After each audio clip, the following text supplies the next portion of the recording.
I'm Sam Coggan, 18 years old. I'm interested in the rail industry.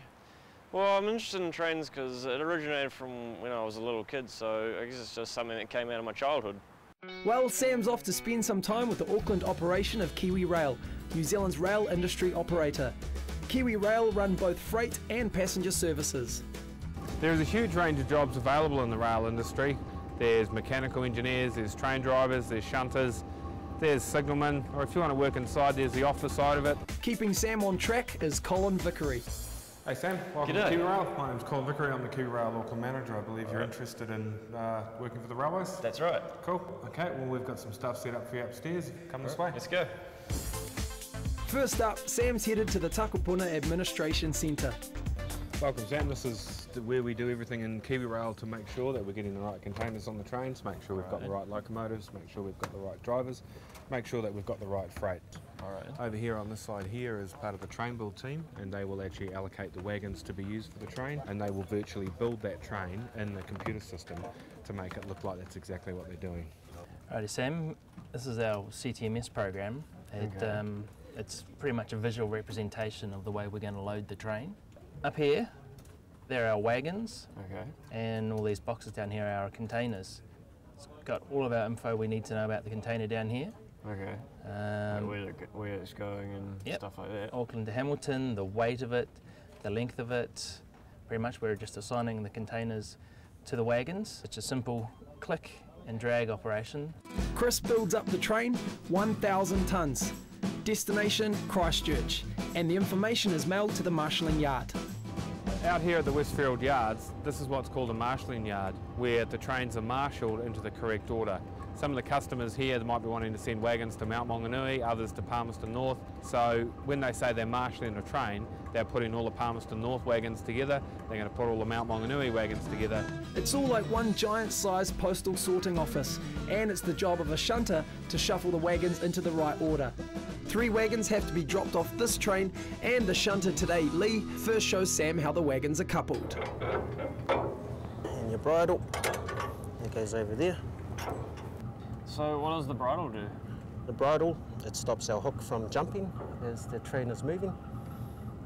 Okay, next thing you do, grab your hook, your hoses, couple them up, then your taps.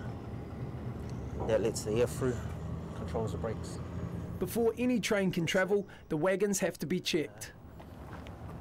A dunnage, I like to put that inside. Yep. A locomotive shouldn't move without a shunter on board, so they are used as pilots, and they're the ones who actually tell a locomotive engineer how far they have to come back, how far they have to go forward, and also ensure that it's safe for them to carry out that movement. One of the good things about working in the railways is that whether you're a shunter or a driver, if you're looking after the points or if you're a signalman, everybody knows one another and you're all actually working together.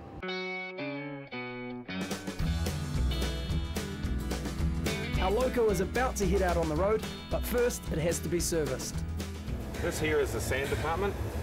So we put sand inside the locomotive, so when the wheels start to slip, the actual locomotive senses the wheels are slipping, and it'll put sand down on the track to be able to give it some kind of adhesion to the rail, traction. Yep, that's the one.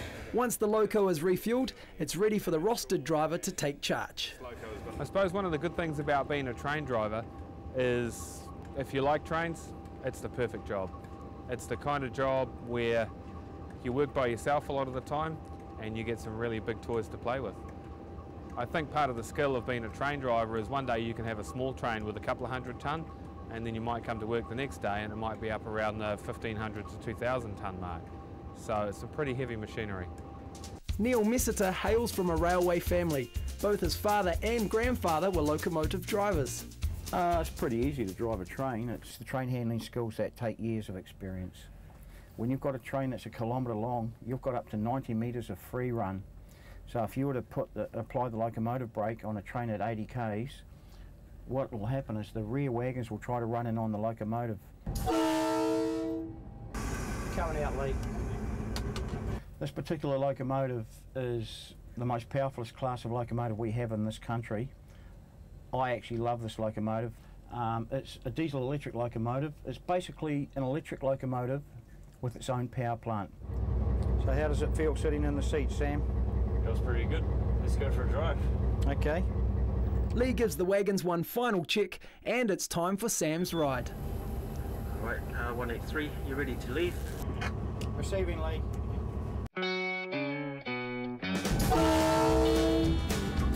To become a locomotive engineer to drive a freight train, currently you have to do on-the-job training for 1,040 hours, and you get sent away to school in Woburn, and you get taught how the trains work, how the motors work, how the locomotives work, and you're also taught how to shunt and about road knowledge. So you have to know that bit of track like the back of your hand.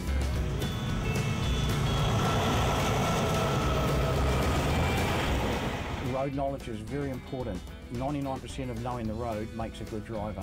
Well, because the terrain we travel over it can be hilly, we only have so much braking power, and once you've used that brake up, you've lost control of your train and then you're in serious trouble. It's like a big family. Everybody gets on, everyone gets in together, and they pull their weight together. The other good thing about the job is that working in the railways, you can either work inside, outside, and you can do a number of different things. I've been in the rail 17 years and I've worked in a lot of different parts of it so far, and I'm still not bored with the industry. So, how's Sam done? Sam's done surprisingly well. He's got a lot of knowledge, he seems to have taken a lot in, and he's been enthusiastic about the whole thing. I think it surprised me quite a bit that there's a lot of variety in the one industry, because I thought it would just be as simple as jumping in the train and driving off, but there's a lot more to it than that, eh? I've had an excellent time, eh? It's been fantastic, really. There's a wide range of opportunities for anyone wanting to join the rail industry. Practical on-the-job instruction is a major part of training. The Level 2 National Certificate in Rail Transport is an introduction to a career in the railways. The Level 4 Certificate in Locomotive Engineering recognises the skills required for driving locos, and there's a strand for the additional skills needed for driving a freight train. To find out more, contact Competence, the industry training organisation for the rail industry.